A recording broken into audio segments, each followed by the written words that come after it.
Eu sou Mário Sérgio Salerno e nessa videoaula nós vamos discutir abordagens para a gestão de projetos sob incerteza. Vocês já viram em outra aula incerteza, seu conceito, sua ideia e como ela influi na gestão dos projetos e os tipos de incerteza. Tem incerteza científica, ou seja, não se sabe exatamente o princípio científico que norteia aquele projeto, incerteza tecnológica e assim vai, né? Tem vários tipos de incerteza. A questão é como lidar com elas. Como gerenciar projetos que estão envoltos em muitas incertezas. Quais as alternativas para planejar projetos de inovação quando as contingências dos projetos são diferentes e as incertezas são diferentes, né? Tem muito enfoque para projeto, né? A questão é a seguinte: como a gente pode ajudar os gestores, aqueles que estão gerindo os projetos, a entenderem por que existem diferentes enfoques e, mais importante, que enfoque escolher em cada caso. Então, esse é o nosso assunto. Vamos para frente. Bom, tem duas posturas que se pode tomar frente aos problemas, frente aos projetos envoltos em grande incerteza. Primeira é deixa como está para ver como fica, ou seja, reação aos acontecimentos. As coisas vão acontecendo e os gerentes vão se adaptando pouco a pouco, ou seja, vão consumindo recursos conforme eventos vão ser percebidos.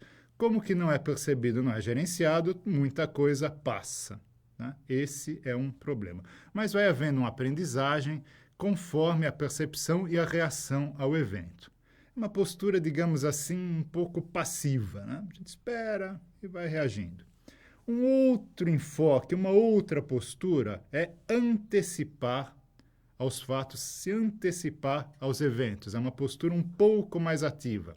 Eu vou buscar antecipação aos problemas, aos eventos, às questões colocadas pelas incertezas e procurar gerenciar, inclusive antecipadamente, o meio que eu estou colocado, as questões que estão colocadas para o projeto. Existem alguns métodos para isso e um dos métodos nós vamos ver ainda nessa aula. O que vocês estão vendo aí na tela é uma sequência de abordagens. Quanto maior a incerteza, a gente vai subindo ali naquela abordagem, tá? Então tem o instrucionismo, que grosso modo vamos fazer assim, planeja-se logo no começo o projeto até o final e toca, tá? Sem grandes problemas. Aí tem os estágios e pontos de decisão, que é o famoso stage gates, que vocês já viram, que vai se tomando algumas decisões ao longo do projeto, vai se andando. Milestones é muito semelhante ao stage gate, só que a gente escolhe quais são os estágios e quais são os pontos de decisão, onde eles vão estar colocados. É uma técnica típica de gestão de projeto, qualquer projeto, não necessariamente projetos de inovação. Isso está muito arraigado nas técnicas tradicionais de gestão de projetos para, por exemplo, construção civil e assim por diante.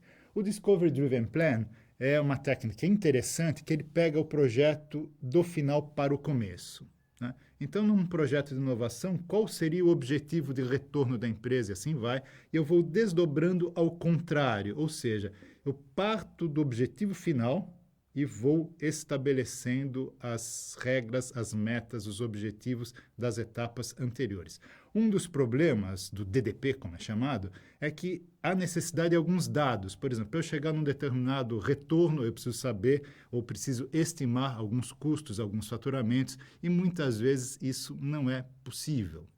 E aí a gente vai para duas abordagens que nós vamos discutir nessa aula, que é o selecionismo e aprendizagem e o Learning Plan, que é uma ferramenta para apoiar essas abordagens. Vamos lá.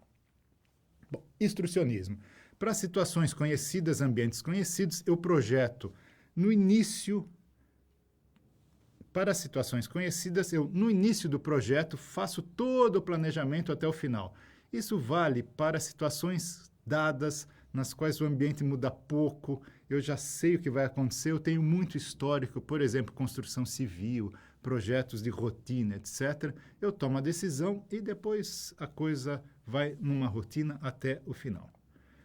Só que essa abordagem ela se aplica muito mais a projetos de rotina, não de inovação.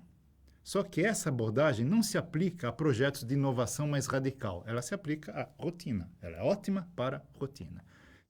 A aprendizagem é uma espécie de planejamento passo a passo. Eu planejo até o próximo passo, ou seja, eu planejo um passo. Quando eu terminar esse passo, eu reavalio e faço o planejamento do próximo passo. Ou seja, ao invés de eu planejar até o final do projeto, claro que eu tenho que ter uma visão do projeto como um todo, mas o planejamento mais detalhado vai ser passo a passo. E eu vou, conforme o que foi aprendido nesse passo, remodelando, reacertando a estratégia, a evolução para o próximo passo. Isso exige uma capacidade de, durante a execução, replanejar o projeto a partir das informações que chegam, de eventos não previstos que foram detectados e assim por diante. Ou seja, eu introduzo dentro do projeto explicitamente o replanejamento, isso é feito passo a passo. Com isso vai se melhorando o projeto, se buscando atingir um projeto melhor, uma espécie de ótimo, ainda que com isso o projeto vai se modificar muitas vezes durante seu curso, ao contrário de um projeto que se planeja do início ao fim e se toca como, por exemplo, numa obra. A aprendizagem pode ser sistemática ou uma oportunidade. Algumas técnicas que podem ajudar na aprendizagem, se essas técnicas forem usadas num projeto que se planeja passo a passo, elas podem ajudar ao replanejamento, ajudar a entender o que aconteceu naquele passo. Então, por exemplo, análise estatística, análise de falhas, habilidades em reconhecer informações fora do previsto e agir, habilidade de reconhecer informações fora do previsto e agir, isso ajudam bastante ao aprendizagem. Vamos para uma outra técnica que é o selecionismo. Selecionismo se aplica em ambientes muito desconhecidos, onde é muito difícil ou custa muito levantar dados, ou então os dados são muito pobres, pouquíssimos confiáveis, tem dado de pouca coisa, não tem série histórica, não tem uma visibilidade sobre o horizonte de planejamento do projeto. A natureza do projeto pode levar a mudanças radicais no projeto a cada ciclo de aprendizagem. Então, o que se faz? As empresas apostam em múltiplas rotas. Como elas não sabem o que vai dar certo, elas fazem apostas em rotas paralelas. É como se houvesse vários projetos ao mesmo tempo. E aí elas vão avaliando o andamento desses projetos e, naquela rota que se desenvolveu melhor, os recursos vão sendo carreados a ela e ela vai se desenvolvendo e as outras vão sendo abandonadas até que, a posteriori, se decide qual que é a rota vencedora. Isso posto, no início do projeto, eu não sei qual rota vai ganhar, por isso eu invisto em todas. Ou seja, não é um desperdício que eu estou investindo em rotas que não vai dar certo. Como eu não sei, mas eu preciso chegar a um resultado, eu invisto em várias rotas ao mesmo tempo. E a posteriori, eu escolho a melhor pelo critério que eu decidi do que é melhor. Ok? Bom, alguns exemplos. Por exemplo, no começo dos editores de texto, havia editores de textos vários. A Microsoft, querendo combater o editor de texto que na época era dominante, ela acabou lançando 3 tipos de editor de texto. Alguns a gente nem lembra que existem. O Works, o Word e o bloco de notas. Mas para que precisa de 3? Tudo editor de texto? A questão é que naquela época era difícil saber qual seria o padrão de editor de texto que iria vingar. O que as pessoas e as empresas iriam comprar como editor de texto. Então eu lanço os 3 e aí eu vejo qual se desenvolve melhor, qual vende melhor, etc. Eu acabo desenvolvendo mais. Né? Por que eu vou perder recursos apostando nos 3? Porque eu tenho incerteza, eu não sei qual deles vai vencer. Um outro exemplo, que é mais contemporâneo, é o desenvolvimento do polipropileno do álcool.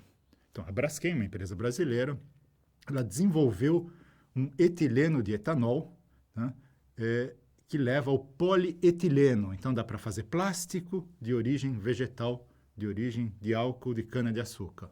O polipropileno é um outro tipo de plástico. O etileno tem 2 carbonos, o polipropileno tem 3 carbonos. Então, precisa de uma rota diferente do álcool para o propileno. Só que não existe muito acúmulo científico de qual é a melhor forma de chegar do etanol ao propileno. Então, eu vou investir em várias rotas diferentes, porque eu quero ter polipropileno de álcool, faz parte da minha estratégia, eu preciso disso. Como eu não sei qual é a melhor rota, eu invisto em várias. E ao longo do tempo, eu vou avaliando, eu vou dentro de cada rota, utilizando esquemas de aprendizagem, que a gente acabou de ver, tá? E vou avaliando o desenvolvimento da rota, e vou comparando rota com rota. Ao longo do tempo, eu vou acelerando o investimento em uma rota, desacelerando e eventualmente descontinuando algumas das rotas, para que no final eu convirja para uma rota vencedora. Mas isso eu só vou saber depois. Essa é a lógica do selecionismo. Ok? Então, aprendizagem a gente vai planejando passo a passo e vai reaprendendo. O selecionismo, nós investimos em várias rotas, em várias alternativas ao mesmo tempo. Dentro de cada rota, dentro de cada alternativa, nós realizamos o aprendizado também, ok? Eu queria agora, no final dessa aula, discutir um pouco, apresentar um pouco uma ferramenta que ajuda muito na gestão de projetos envoltos em muita incerteza. E numa outra aula, nós vamos fazer um exercício específico com essa ferramenta. Vamos tratar um caso a partir dessa ferramenta. Essa ferramenta chama-se Learning Plan. O Learning Plan é muito simples, é muito simples. É uma planilha que tem essas questões, essas perguntas, e se estabelece um ciclo de aprendizagem. Eu vou colocando perguntas e vou tentando localizar quais são as incertezas tecnológicas, gerenciais e assim por diante, relacionadas a cada uma das perguntas. Então, por exemplo, primeiro, eu vou definir o que é conhecido e o que é desconhecido em cada uma dessas categorias de incerteza. Para que isso? Para eu saber o que eu não sei. Sabendo o que eu não sei, eu vou avaliar a criticidade daquilo. Eu não sei, mas parece que não é muito relevante. Então, deixa para lá. Eu não sei, mas eu preciso saber. Então, eu vou desenvolver hipóteses, suposições para cada uma dessas incertezas, para ir, ao longo do tempo, aumentar. Eu vou desenvolver hipóteses, suposições para cada incerteza para, ao longo do tempo, aumentar o meu conhecimento ou reduzir a incerteza sobre cada uma dessas questões. E assim eu vou indo. Eu vou seguindo esse roteiro aqui. Levanto as hipóteses e faço um teste relativo àquela hipótese, para ver se a hipótese ela se verifica, o que eu aprendo com a hipótese. Feito isso, eu vou fazer uma avaliação da aprendizagem. O que eu aprendi? Essa suposição, ela está perto de se converter num fato? Eu consegui derrubar essa hipótese, ou seja, tiro isso da frente? Né? Se eu não conseguir nem derrubar, nem aprender, qual é a nova suposição, qual é a nova hipótese sobre essa incerteza? E aí eu vou rodar esse ciclo novamente. Ok? O Learning Plan é uma técnica interativa. Eu rodo várias vezes essa planilha, várias vezes esse ciclo, e numa discussão na equipe eu vou clarificando, eu vou clareando, eu vou tentando entender mais sobre a natureza das incertezas e, eventualmente, transformando algumas dessas incertezas em maiores certezas para o projeto. A técnica é simples, precisa de gente boa, de gente competente para que ela possa funcionar. Bom, isso precisa em todo lugar, ok? Para que o projeto ganhe mais corpo. Mas vejam bem, essa técnica ela não é uma técnica muito estruturada. Ela ajuda a desenvolver o pensamento, a raciocinar, a estabelecer cenários e hipóteses sobre aquele projeto. E cabe à equipe, cabe ao gestor do projeto desenvolver a melhor forma possível para que ele vá bem. Nós já aplicamos o Learning Plan em várias situações e ele funciona. Eu sugiro que vocês leiam bem o texto do Learning Plan que está aí na bibliografia, porque vale a pena, ok? Recapitulando, se eu souber hoje quais são as variáveis que influem no projeto, quais os dados dessas variáveis, ou seja, eu tiver o conhecimento das principais questões que influem no projeto, eu uso a abordagem tradicional. Eu planejo tudo até o final. Eu avalio o projeto por engenharia econômica. Eu faço valor presente líquido, esse tipo de técnica. A questão é que nem sempre isso é possível, porque vários projetos de inovação estão envoltos em incertezas e eu não consigo ter dados ou não consigo ter dados confiáveis para fazer essa análise hoje. O panorama muda, a tecnologia não está muito estabelecida e assim por diante, as incertezas que a gente já viu. Então, qual a alternativa? Selecionismo e aprendizagem. Elas são abordagens que oferecem uma opção para a gestão de projetos mais radicais, para a gestão de projetos envoltos em incertezas maiores. Rigorosamente, essas duas abordagens são inspiradas em teorias e práticas de sucesso em outros campos do conhecimento. Por exemplo, a gente pode ver que a abordagem pode ser encontrada na teoria sociotécnica, na teoria de organização do trabalho da sociotécnica, no princípio do incompleto, para quem gostar disso. E o selecionismo é muito parecido com a seleção natural da biologia ou com o paralelismo em teoria organizacional. Ok? Obrigado.